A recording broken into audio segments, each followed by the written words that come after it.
high-quality health care to residents of Western New York, offering patients the most sophisticated medical advancements while keeping the ease and familiarity of a community hospital.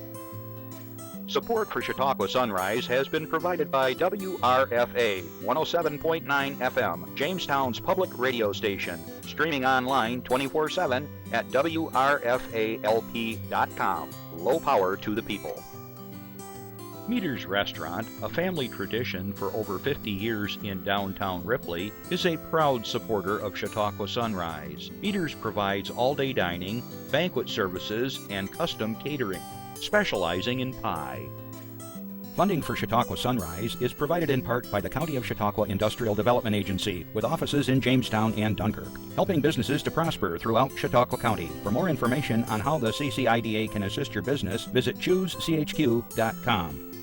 From supporting people with disabilities to enjoy great lives to providing health care services that are available to anyone, the Resource Center has been improving our county for more than 60 years. Learn more about how the Resource Center makes a positive difference in people's lives. The Hofbrauhaus in downtown Buffalo invites all our friends from Chautauqua County to experience craft beer, Bavarian food, and live entertainment. Check us out on our Facebook page and website for family-friendly events throughout the year. From the Access Chautauqua Studios in Mayville, it's Chautauqua Sunrise. Chautauqua Sunrise is hosted by Doc Hamels and supported by the award-winning volunteers at Access Chautauqua.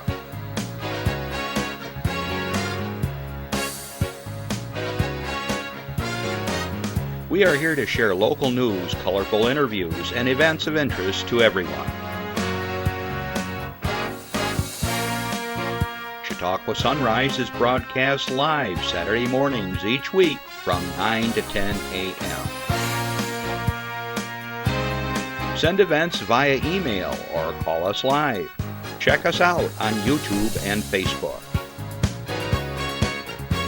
And now, from the Access Chautauqua Studios, it's Chautauqua Sunrise. Well, good morning, everyone. And as you can see, we are getting into the Halloween spirit here. We got a great show in store for you. One of the members of the Jamestown Paranormal Investigation team is going to be here today, and we're going to be talking about some things that you might find interesting. More and more people are in tune to a different, aspect of our lives that are sort of on the invisible side, and you may want to check it out what we're going to be talking about today. Well, we finally got some rain, and I guess we're going to have rain for the next 3 or 4 days, I guess, Justin, something like that. I know we've had a nice, beautiful summer, but the nice, beautiful summer took a lot of the water and the reservoirs and the ponds and whatever. The lake, I don't know if the lake is affected, but it's affected a lot of the area reservoirs, and towns are definitely looking to the rain this week to bring back a lot of the rainwater into the reservoirs and ponds. I know I've heard of one reservoir was down by feet.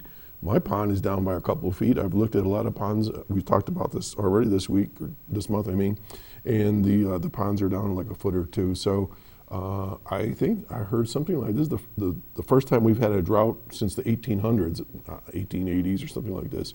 So this is kind of a new thing to us. So we're going to talk a little bit about that here in a minute. I'm going to say good morning to everyone that's watching right now live.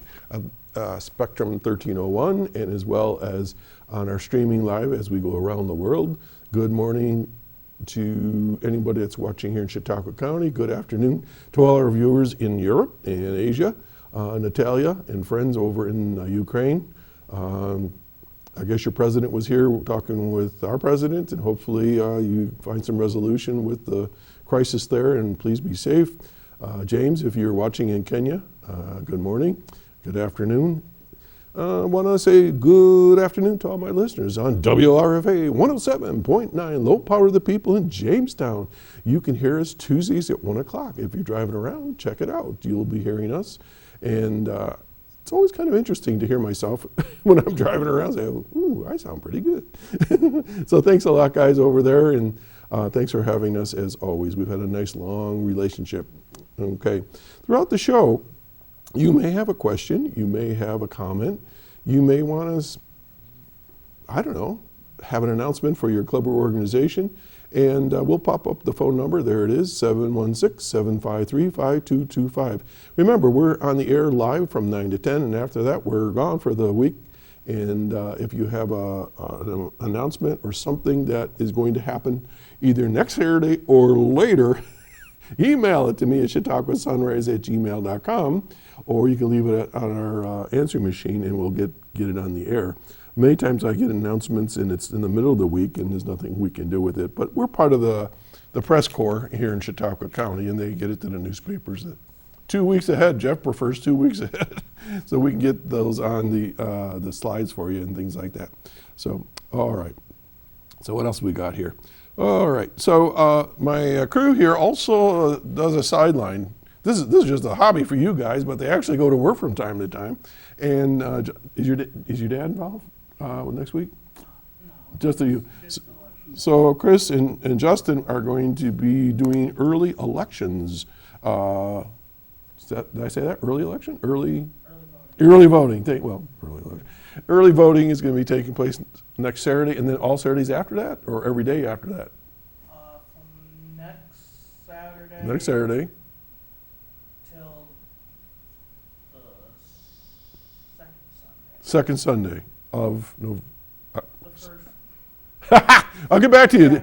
You got places like the fairgrounds up in Dunkirk. You got the mall here. You got Jackson Center for early voting until November 2nd. All right. So is that every day? Yes. Every day. Wowza. All right. So starting next Saturday to November 2nd, early voting. If you're interested, I know more and more people getting. All right. So then election is November 4. And I have a prediction, Justin. Are you ready for my prediction? Okay, I don't usually get into politics, but I have a political prediction for the election. Here it is. You heard it first here on Chautauqua Sunrise. Our new county clerk is going to be a male, and his first name will be Greg. Cool. Right? How's that for a prediction? I have absolutely no clue. Considering both of the candidates are named Greg and a male. How can I go wrong? Okay, I have, let's see, I got to move it around here.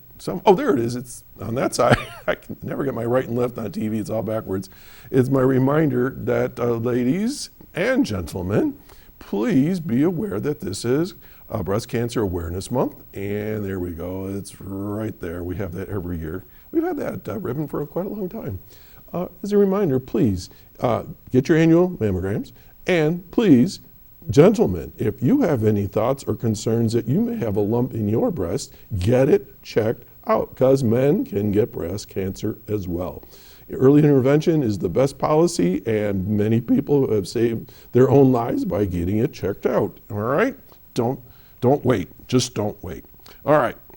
So we talked about that and that. Okay. So I have a note here to remind folks. I don't have a poster or anything like that. That in Ripley, Dave Bauer and the Legion are still looking for other people that are interested in purchasing one of the banners for the veterans for Hometown Heroes. And many of your communities, I know Fredonia, Brockton, Ripley, Westfield, a number, there's probably more than I can even think of right now, have the banners that honor all the veterans, and they have the pictures of the veterans in the year that they served, and sometimes if they had certain kinds of service medals and things like that. Anyways, Dave Bauer announced that they are still looking for more for the third round of banners, $165, and they're beautiful, and our family has 3 of them in Ripley. So if you want to contact Dave Bauer or any of the veterans at the American Legion in Ripley, check it out. All right. I have a note from Lori Pless, the town supervisor in Ripley, and you might say, why? Well, first let me read this thing to you first, and then I'll explain why I just mentioned that we have a note from her. All right, so the first thing we have here was a water alert. So by now I think everybody in Ripley knows this, but it's still going. There is both a residential and commercial alert that they're asking people to reduce water usage Things like turning off the faucet while brushing teeth, shaving, or washing dishes. Only run dishwasher and washing machines until there's full loads. Taking short showers, turn off water while lathering, skip pre-rinsing dishes and so forth, using paper dishes and things like that you throw away for now. Don't wash vehicles, don't water your lawns, don't fill pools, all those sorts of things, because it's going to help maintain the levels at the reservoir. Lori Pless, who we'll talk about here in a second, the town supervisor told me we still have water in Ripley, as many towns do, but now it's getting critical low. So this dovetails exactly into what I want to talk about. Is Lori posted a shout out, and I know this may not be the complete list, but I'm going to do my very best to let you know this, is that throughout the last half of the week, fire departments and their tankers from Brockton, Findlay Lake, Cassadaga, Hanover Center, Forestville, West Dunkirk, Panama, and 2 Northeast fire trucks, plus the Ripley Fire Department, and then working with the health department and the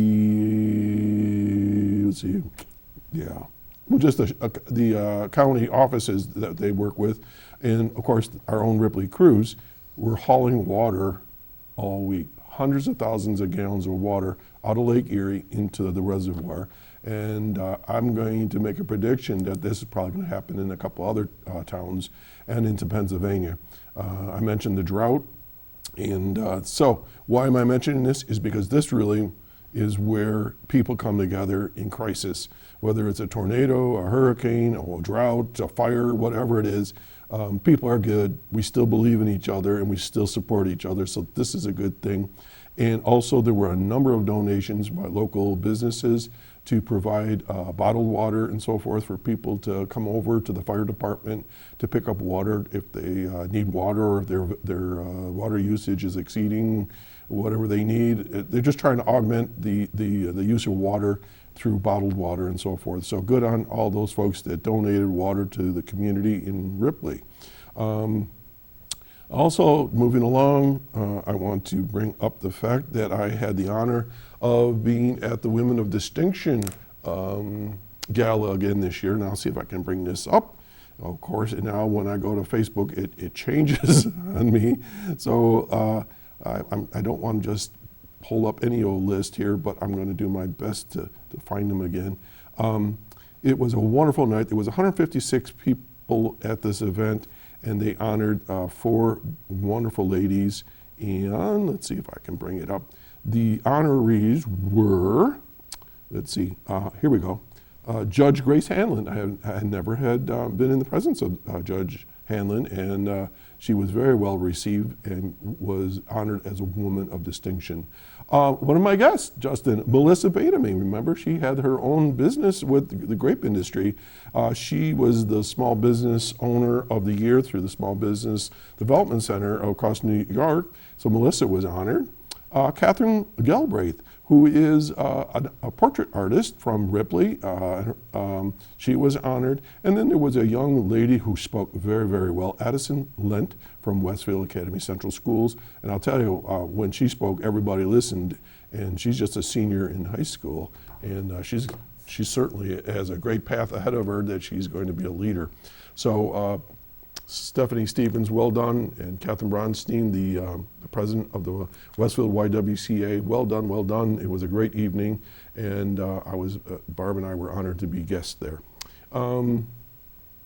Another announcement, this coming Monday, I have a new role. I will be facilitating a meeting of business people from Chautauqua County that may be in the food and beverage industry, in the ag industry. It's going to meet at Meter's Restaurant at 10 a.m. till 11:30. Breakfast is being provided. If you're interested, give Bob Bentley and Sheila a call if you're interested. And the whole topic is looking at the business environment, atmosphere right now in western Chautauqua County and throughout, well, the whole county for that matter. And they've invited our elected officers there. We've got George Borello, Andrew Molitor, let's see, who else did I see there? There's going to be Fred Johnson from Johnson Estate Winery, And PJ Wendell will be there as a panel, and I'll be facilitating questions and answers and so forth. So if you're interested and this is something that you want to be involved with, I'm sure Bob and Sheila would love to have you there this coming Monday at 10 o'clock. So, but you got to call and make sure that you let them know you're coming. Okay?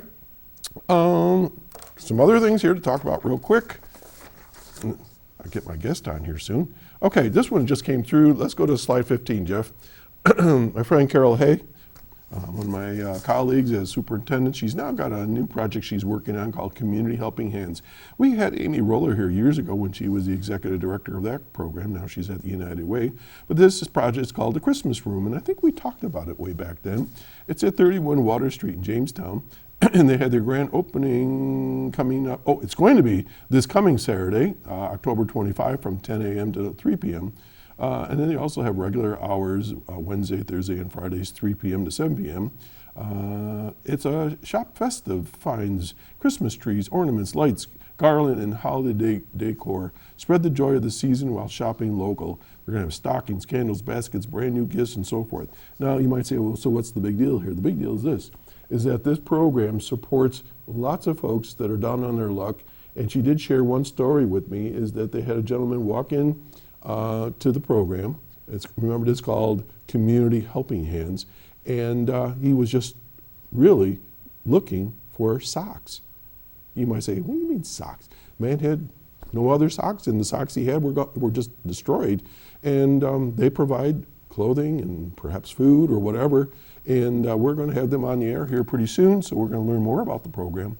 But by going to the Christmas Room at over there on Water Street, you're going to help fund some of the programs that they have so they can help other people.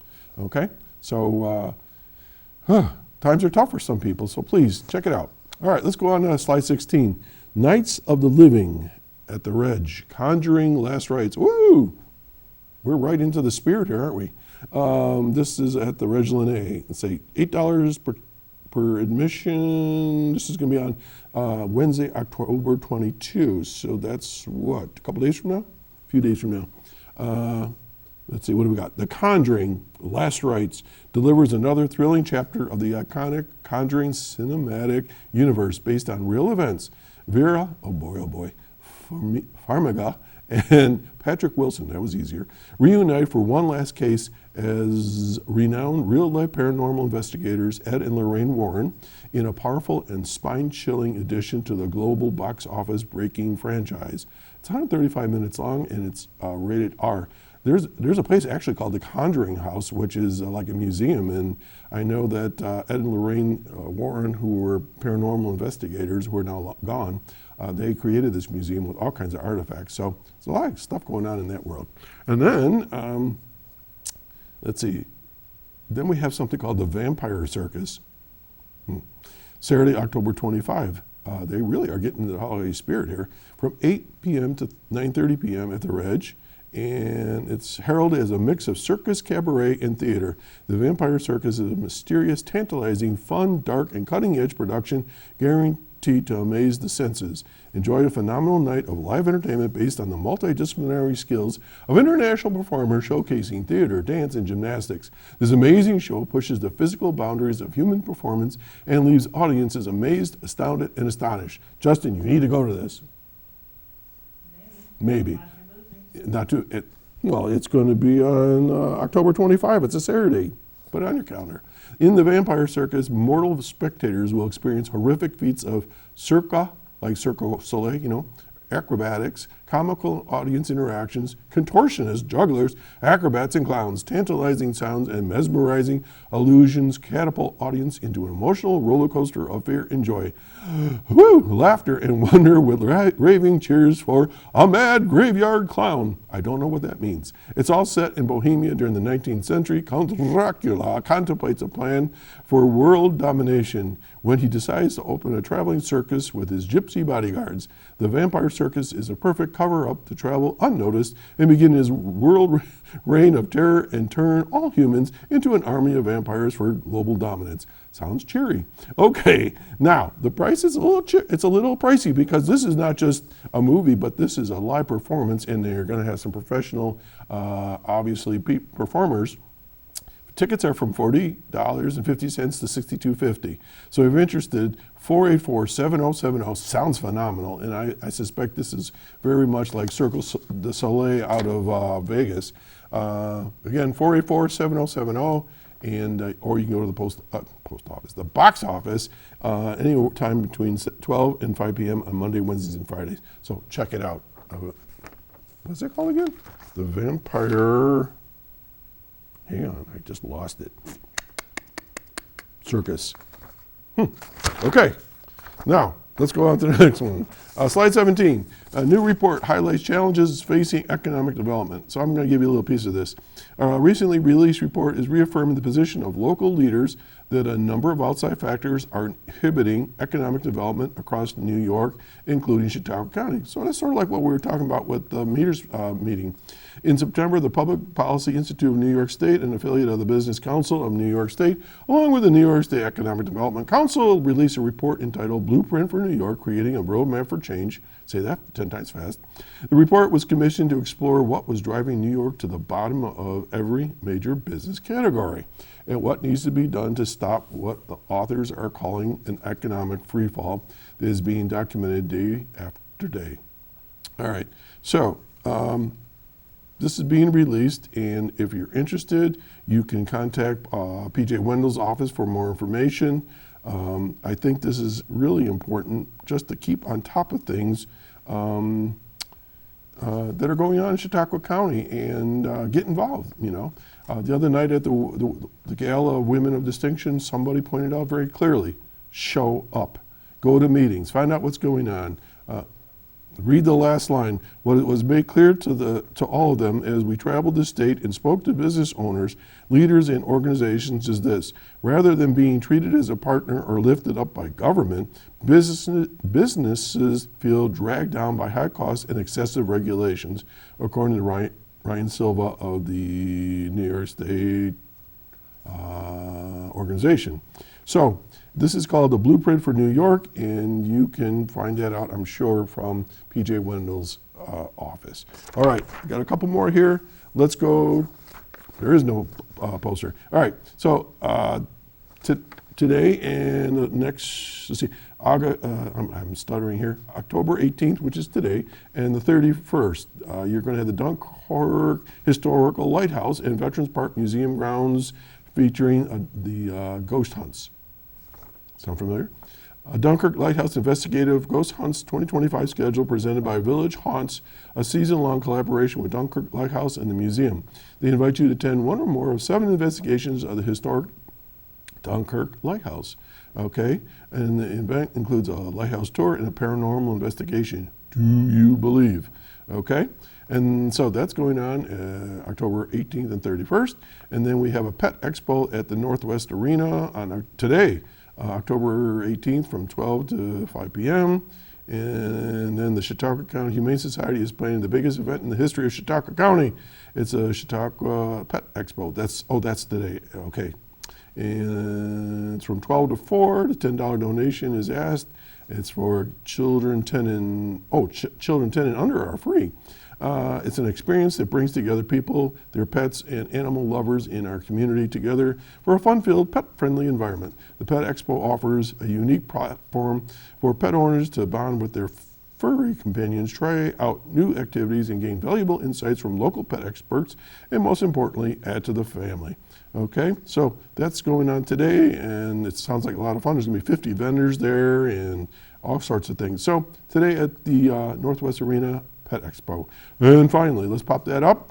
National Prescription Day, Drug Take Back Day. All right, so basically next Saturday, if you have any drugs, sharps, don't bring sharps, don't bring liquids, but if you have any bottled pills and things of this nature, those are the places you can go to. All-Star EMS in Dunkirk on Moreau Street, or the Chautauqua Center, 107 Institute Street in Jamestown.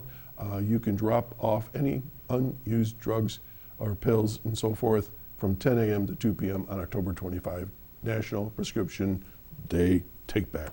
We're gonna take a little breather. We'll be right back.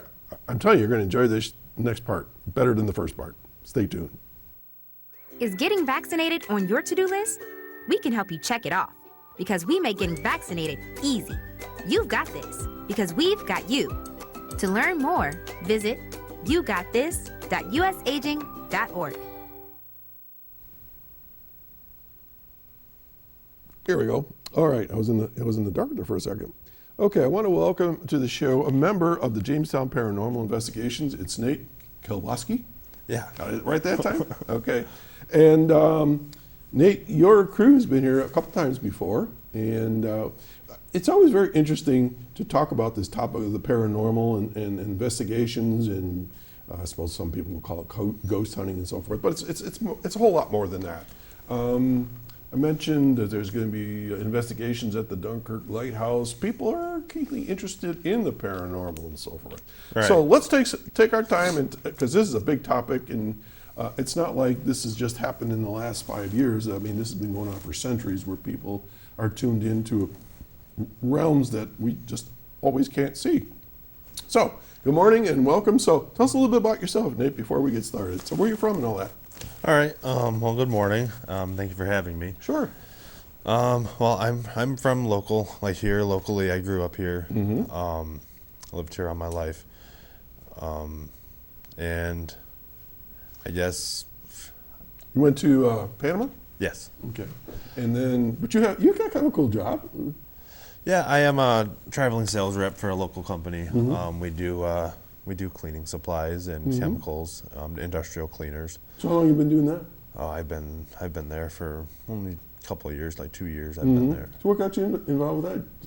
A job, or you have your family involved with that, or how'd you get involved with that? No, it was just I just kind of fell into it. Yeah, that happens sometimes. So do you have like a district across all of Chautauqua County, getting to Pennsylvania? Where do you go? Oh, I travel all over. I'm all the way up down in Countersport. Oh, gosh. Travel up to Fillmore, Houghton, Cuba, and then northeast. So I travel You got a all big over. area. Yeah. Oh, wow. All right. Well, that's cool. I always like to know what people do for a living, because we all have jobs that are just totally interesting. You know, you might say, "Oh, what's so interesting about that?" But it's obviously an important thing that what you provide for restaurants and industrial sites.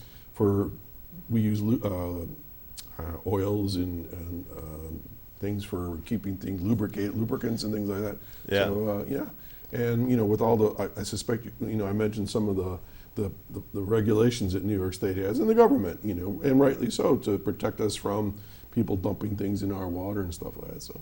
Okay. Yeah. One of our biggest things is like summertime, springtime. We get involved with the asphalt release for the highway departments. Yeah. And, so with 55-gallon drums, or we get like the totes. They're like, I don't know how many gallons there are, but so we do a lot of that in the warm weather. I've never heard of this before. So what is it that you provide? What is it? Well, it's an asphalt release agent, and it just breaks down the like the tar and the asphalt. Oh, so it's like a mixture you add to it. And they spray their trucks down with it. So it doesn't get all over your white truck when you're driving by. Yeah. Okay. So we do that. We do a lot of that, but mainly a lot of like industrial cleaners, solvents, stuff like that. Cool. So obviously that has everything to do with what we're going to talk about today. So what we're going to talk about is the paranormal, and Mike Polero has been with me here a couple times, and we've had some really interesting discussions. So it's called the Jamestown Paranormal Investigators, or Investigations? Investigators. Okay. And so you fell into your job. How did you fall into this one? Well, I've been involved with the paranormal pretty much all my whole life. I've lived in a lot of houses that were haunted, had a lot of activity, and I've always been able to kind of sense something else that not anybody can just see or notice. So I've always been like intuitive to that kind of stuff. And I was just on Facebook one day, and I saw, it was about 6 years ago, I saw that JPI was looking for an investigator and tech guy. So I put in an application, and I met with one of the members, Hope. Yeah, And Hope's been on the show. so I met with her, and we did an interview, and we started talking about different experiences. We started talking about like the show Supernatural, and I told her that I have the tattoo from Supernatural, and it was like right then and there. Is that something we can see, or is that? Yeah, I mean it's right here. Oh, it's, all right. It's the. Justin, can you get in there? All right, he's going to zoom in on there. It's a. There we go. So that's on the show Supernatural. Okay, so that's a pentagram. It's a protection symbol. Okay. Supposed to, in the show, it's anti-possession tattoo, so you can't be possessed by a demon. And it was like the two brothers on the show have it. My brother and I wanted a brother's tattoo, so we got the tattoo. Oh yeah. So I was telling Hope about that, and then it was from there on out. She was like, okay, so she brought it to the team, and then I became a member. So you actually had to apply. Yeah, That's interesting. I reached out to the group on Facebook, so it wasn't like necessarily like a typical like application, but we did an interview, asked a lot of questions about the paranormal experiences, what I know about the paranormal, why I want to be an investigator, and then so here I am. 6 years later. 6 years later. So you said at a young age you were sensing these things? Yeah. I grew up with my mother always being also in tune with the spiritual. I find that sometimes it's generational. Yeah.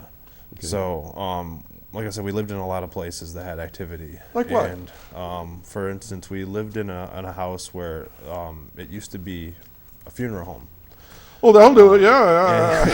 And before that, it was a farmhouse. Uh-huh. And back in the day, it used to be a funeral home. And we had one of those old candle chandeliers hanging up in the front room. That would start swaying by itself. There was a piano that would sometimes play by itself. And we were all in bed one night, and I think, we were all sleeping one night, and I heard pots and pans clattering in the kitchen. So I went downstairs and I looked in the kitchen, I opened the cupboards, and I'm opening, there's nobody there, lights are off, there's no one there. But I'm like, okay, so I went back upstairs, and I lay in bed, and I just hear all the pots and pans all over again, clattering and clanging, and I'm like, what the heck? So I go back downstairs, nothing there. So I just out and said, can you guys keep it down? I'm trying to sleep. It was quiet from there. But then I started doing like my own investigations like by myself, and they say as an investigator that never go by yourself. You got it. And I didn't really know that, so I did a lot of it on my own. But then I got my brother to tag along with me on some of the stuff I did, and I caught a lot of stuff on camera. I got like some people have different beliefs on orbs, but I mean everybody has different opinions. But I know that like the stuff I caught on camera, the orbs lined up with the activity that was going on. And then, so then I've been with the team, and we've been doing a pretty good job with. Okay, well, we'll get into that in a little bit. So there you are in these experiences. How old were you when this was happening at the house with the pots and pans and stuff? That was probably 17. Oh, so in your teens. All right. So you went to school, of course, and shared this with all your friends. No. No, it's not something you usually would talk about a lot. It's kind of sad in a way when you think about it. Yeah, a lot of people would look at you sideways and think you're crazy. But And you know what's so weird is, if this was, 50 years ago, definitely people. But I think, depending on where you live and the circle you have, I think people are warming up a little bit more and more to this because there's so many shows on TV. Yeah. But the problem is there are so many shows on TV, and with artificial intelligence now, it's getting really difficult to know what's real and what's not real. And of course, someone's going to say, well, the chandelier was moving because it was we're on a fault line in Chautauqua County. The piano was because a mouse went across it. The pots and pans, it's an old farmhouse, so you probably had a mouse running around in there. Yeah. I mean, that's what they're going to tell you, right? Yeah.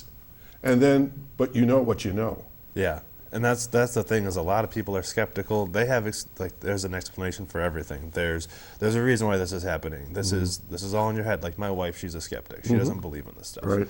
She's one of the people that like seeing is believing, and if she doesn't see it, she still kind of makes excuses as to what it is. But but there have been different things, like even recently, lights flickering on and off.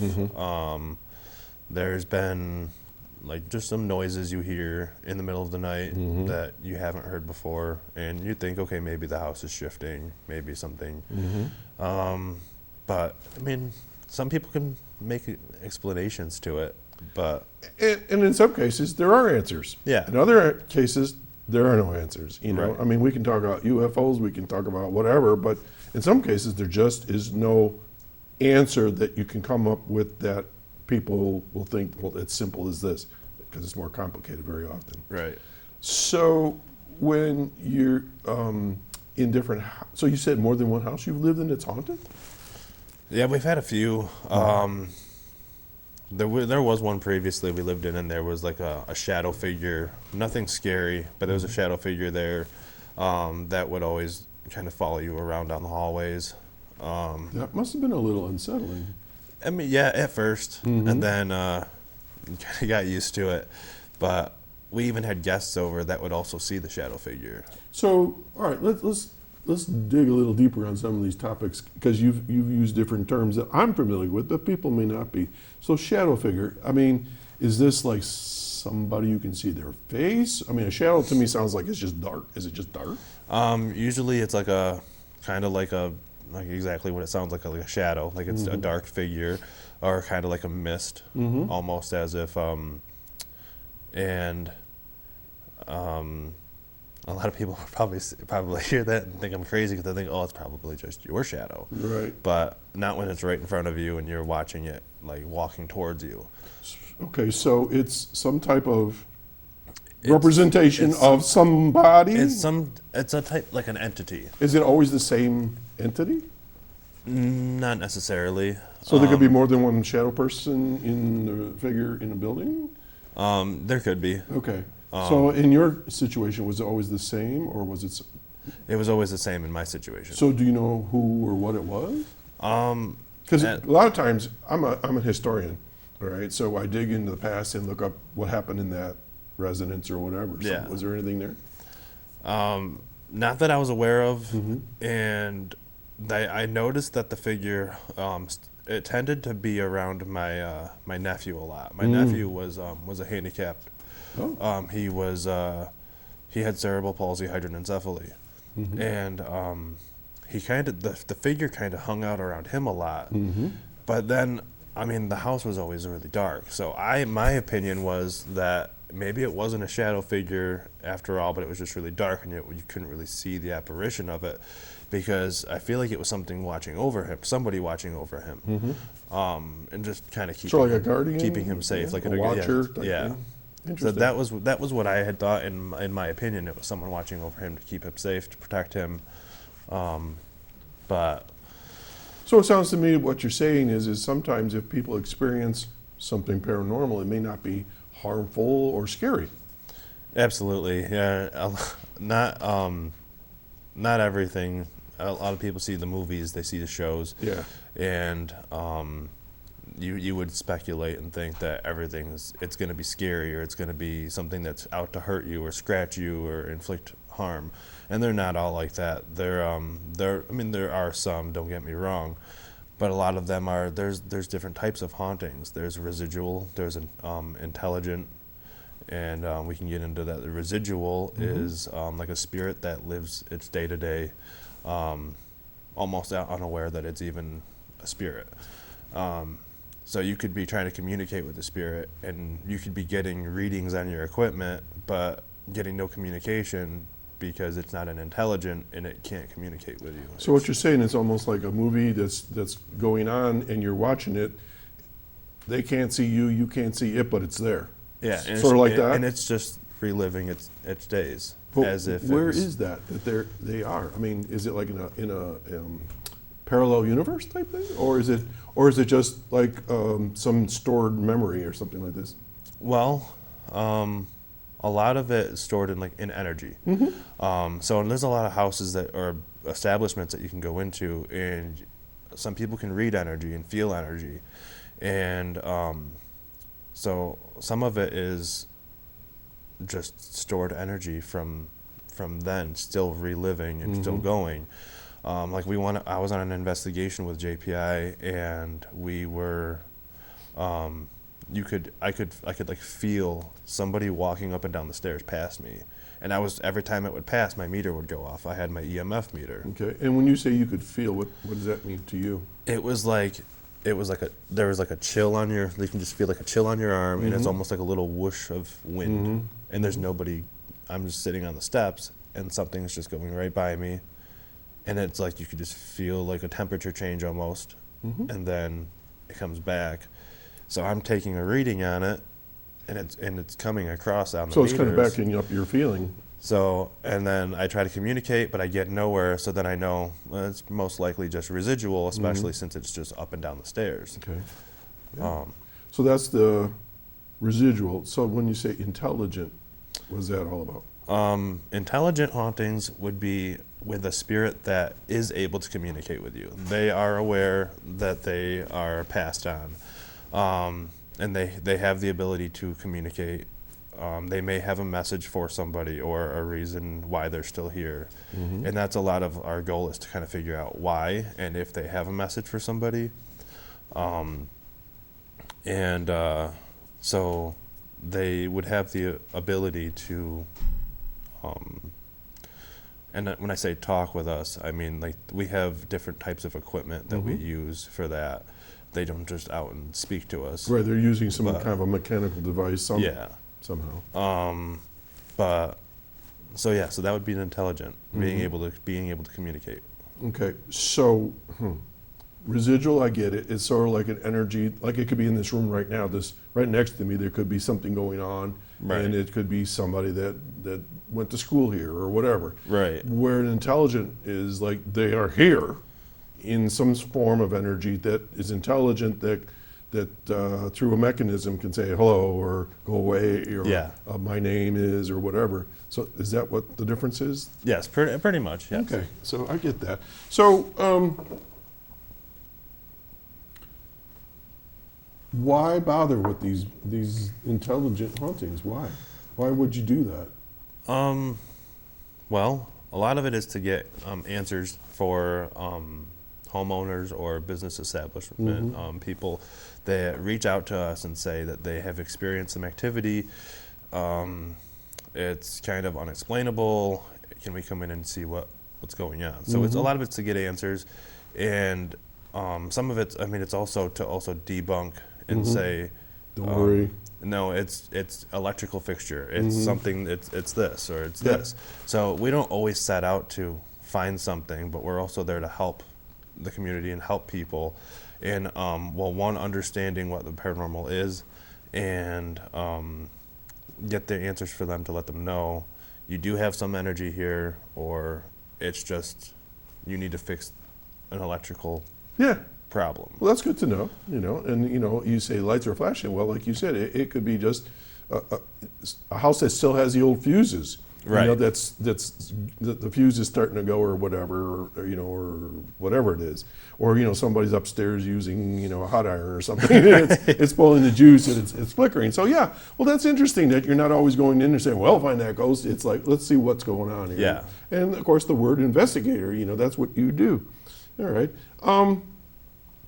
So I know that kids will get these for Christmas, or people have them in their closet, and you say, where are you going with this? You'll see in a second. Oh, I know where you're going with it. All right. And I think that people that want to play around with the paranormal, they don't know what they're doing a lot of times, and it's dangerous. And so you think, you know what I'm talking about, it's called the Ouija board. It looks like a real simple thing, but I think people don't realize they're really dangerous. Oh, absolutely. And so I'll let you give me your take on them, because I stay away from them. Yeah, I completely agree with you. I stay away from them. I have never touched a Ouija board, and I will not touch a Ouija board. A lot of people think it's a game because it's called the Ouija board game. So they think it's fun, and they're like, let's try this out. It is very dangerous, and it poses a potential threat to welcome any kind of energy or spirit into your house or into your life. And they can grow an attachment to you. It's it's a very dangerous game, and it's almost it opens a portal for communication. And there are very negative and evil entities and spirits out there that want to come through. They want to find a way to come through into like this realm. So when you open that door and you don't necessarily know how to close the door for communication, you could be leaving that open for anything to come through. Now, when I say open and close a door, I mean when you initially make contact with communication and you make the greeting, you are opening up for communication. So when you close the door, you'd say your goodbye. Thank you. Right. Thank Always you for say goodbye. communicating. Close the session. Let them know that you are closing this, and then some people don't do that. They leave the door open, and then next thing you know, they're complaining that they feel like they're being burnt or scratched, or they feel like someone's watching them, and it's most likely because you were playing with this game and not knowing how to properly use I it. find too that people say that they get sick a lot, or all of a sudden their finances start to go down, or bad luck, or an accident, or whatever. Or I've also read, this is not necessarily first-hand experience, that when you have, and I think you use the word attach, a spirit will attach itself. They want to vicariously live through you, whether it's through drugs or alcohol or food or something like that. All of a sudden you're developing all these weird habits and things like that because they're trying to get back to what they used to do. Right. Am I on the right track here? No, that makes a lot of sense, and I completely agree with you there. But yes, the attachments there, they could live vicariously through you. People will start going through different changes. Just different mannerisms, different. All right, so you get a phone call tomorrow and someone says, I think I have a haunting in my house. I feel like this thing's always around me. I feel like it's attached to me or whatever they tell you, and you do an investigation. So what do you do for them? I mean, how do you help? Well, like I said, I'm stepping into the role as case manager, and Yeah, so, you can only go as far as you can go, but I was just curious what you do. well, what we would do, we would initially make contact with the client, and we would ask them questions, some questions about, like, have you been to an antique store? Have you brought anything into your house that normally you wouldn't have? Anything that has been used, or something, like I said, like antique, you bring it into your house, something that could have an attachment. So we ask questions like that, kind of ask them how often has this been happening, and whenever we do go to investigate, we'll get cameras set up, get our equipment out, and we start with our EVP sessions. We do EMF readings, and try to help the client out the best that we can. Okay, so you discover there is some entity in the room, and you get some information. Maybe it's communicated with you through one of these things. So then, what do you do? Well, I mean, what's the end game here? To get rid of it, or that depends on the client. We don't, like, our team. We just do the investigations, and if the client wants to try to get rid of the spirit or whatever it may be, we could recommend them to someone who does house cleanses, and like a shaman or a priest, like someone that can go in there and properly, like, use sage, Palo Santo. They can try to rid or ward off whatever is there. Okay. Well, that's not your job. No, we just do the investigation part of it. We got it. We know where it is. You take over from here, kind of a thing. So. Like, at the end of investigations, usually we would say we would close communication, and then we would usually sage ourselves and make sure nothing's attached to us when we go home to our families. But end goal for us is to just try to help others the best that we can. Okay. And get them the answers that they're looking for. And sometimes we have to go back multiple times, because sometimes spirits may not be comfortable with new energy or new people coming in. What are you doing here? Yeah. So they will sit back and just watch, and we get nothing. But then the next time we go, it'll be off the charts, and we'll get stuff. You probably don't know this, but oh boy, it's been a number of years. We had a couple, a husband and wife, on the show here that was part of the Dead Files. Amy Allen in that group, Okay. and Amy and her partner, I can't remember his name. He's the cop, the former cop. They did an investigation. I think it was in Faulkner, and they were telling their story, and it was pretty wild. And so for people that are listening right now, they say there's a bunch of hooey. Well, okay. Until you've experienced it yourself, it's like anything else. You know, you gotta sometimes get that firsthand experience. Absolutely. You mentioned the term orb. What do you mean by orb? An orb is see, we have this thing on our team where our team lead Mike, there's different opinions on orbs, but an orb is usually a ball of energy, like a little white light or a little ball. And some people would say, oh, they're dust particles, or they're like it's a bug flying around. Yeah, out of focus or something like that. Yeah. So, but there's a difference in it, in my opinion, between you have to like really study it and look into it. Whenever we're watching it on camera, and I can tell what's dust because it just floats, and what's a bug because it'll blink or it'll fly around. Where this orb is, it's a very prominent like circle, and it'll float around, or we've definitely seen it like zoom across, but I mean, people have different opinions on it. That must be a little unsettling too. I mean, where is it going? Why is it here? But I've heard that it's a spirit trying to manifest itself. It's energy. It's a million things. So when you're doing all this, do you feel like you're pulling back like a curtain into another realm? Kind of. Yeah. Yeah. Because people are saying, well, where is it? Well, it's like yeah, right here. Because it is weird, because there is like the realm, there's the living, and then there's like the realm of the dead, and then there's like that in between. And I think a lot of it is differences of opinions, but it is almost as if it's like tapping into another realm, and it's really quite interesting once you get into it. Okay. And either you believe it or you don't believe it. Yeah. And I think there's no arguing. It's just, okay, yeah, you walk so away. if you choose not to believe it, and then that's fine. I mean, but I'm a believer because of what I've experienced. I'm a believer because of stuff that I have encountered and seen and heard with my own eyes and ears. Okay. And I've definitely, and like I said, our goal is to debunk and help. So it's Okay. You have some photos for us today. Shall we take a look at them? You can narrate them. We still got some time here. Jeff, if you want to pop them up as whatever order you guys planned, we'll have a look. Okay, so these are handheld cameras.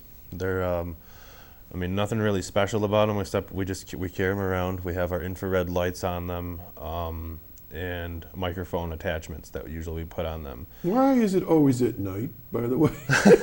I mean, do you ever do an investigation during the day? Not typically, Okay. and I know activity happens throughout the day, but we use our handheld cameras, and I think it's easier at night because then everything's settled, everything's calm. Different vibe altogether. Yeah, so then you'll know, like, that's usually when everything's the calmest and it's not so busy, the energy's not so high, so it's the best to get a reading on things at night. I trust you on that one. I'd be tripping and falling downstairs. And then there's like people believe in like the witching hour. Yeah, So that's when the realm is the thinnest. That's what, 3 o'clock? I do believe so, yeah. Don't ask me why I know all this. I just know all this. Go ahead. What's this thing? That's just a digital camera for snapping pictures, see if we can collect any apparitions or orbs on camera. All right, so this is just a camera? Yeah, it's a normal digital camera. Like our phones? Same idea? Yeah, same idea. Okay. It's just easy to click and snap a picture, go through it later on a memory card, and see. Did you catch things with that? We have. Okay. Yeah, we definitely have caught some things on camera, and then we also look into it. Okay. The REM pod is a device that we would use for a spirit to communicate with us. It picks up EMF, electromagnetic fields, that where if something were to come close to this REM pod, you can walk up to it, touch the antenna on it, and it would set off lights and sounds. So that's essentially what an energy, if there was a spirit there, we would ask it to come forward and communicate with us with the REM pod, where it would touch the REM pod, we would stand back and we'd just try to talk, and then the REM pod would light up or make sounds to let us know that something is there. All right, we're looking at a side profile. It's actually like a little circular pot, right? Yeah, it's a little pod. I mean, I don't know, it's not that big. I think we do have a picture of it from the top. Oh, there we go. Right there. All right. The antenna. Then there's the lights on there, and it can measure the temperature and like temperature changes. It would set off a different light. Okay. And then so the blue and green lights, it'll flash around to let us know that something is communicating. You mentioned temperature changes, like when you said you were on the stairs. So when a spirit or entity comes in contact, does the temperature change? You can feel temperature drops. You can feel colder. Usually whenever there is a spirit there, you usually feel a temperature drop and you feel like a chill. So yeah, that would measure the temperature. Okay. What's this? This is a K2 meter. K2. It is EMF detector. What does that? What does EMF mean? Electromagnetic fields. All right. So this is something that I usually use this one the most. I walk around and I would point, and then it would light up from green to red. So I suspect if you had one in this room, it would be lighting up left and right with all the electrical appliances in here. So when you go into like outdoors and it goes on, woo! Now we got something going on. Yeah. Here. Okay. So this would light up from green to red. Red is the highest amount of EMF. So I would walk around and I would use this. And if I started to pick up EMF, I would start to go towards this from the floor to the ceiling, trying to see what in between could be causing this to go off. And I would look for electrical wiring or circuit panels, or I would find anything that could be near it to set it off. And usually it has to be close for it to set off. Oh. So if it's in the middle of a room and I'm standing here pointing it straight ahead of me and it's going off, I'll go up and it'll go away. I'll go down, it'll go away. But it's right in front of me. There's nothing there. So like a Geiger counter, sort of. You're picking up. So when you got one of these things going off, what does your heart do? My heart goes. Yeah, I mean, you kind of get used to it eventually, because I mean, starting out, your heart starts to race. You start to get a little like, okay, something's going on, and you start to get a little like adrenaline. Yeah. And but the more you do it, it's more natural. Okay. It's so more get just. used to it all. It's like, okay, well, Do here we we have go. other pictures or? I don't know if we. Yeah. Okay. So this is an ovilus. All right. What's that do? This would pick up. It plays white noise. Well, yeah. So you'd have headphones plugged into it. We have somebody with like a blindfold and headphones, so that way they can listen to what comes through. We would ask probing questions and trying to get answers, where the person that's blindfolded and has headphones on is only hearing the white noise and the shutter, and then words come through the ovilus, and it most likely correlate with our questions that line up to, and they answer our questions. So that's another way we can communicate with Have them. you heard words come out? Oh yes, definitely. Like give an example.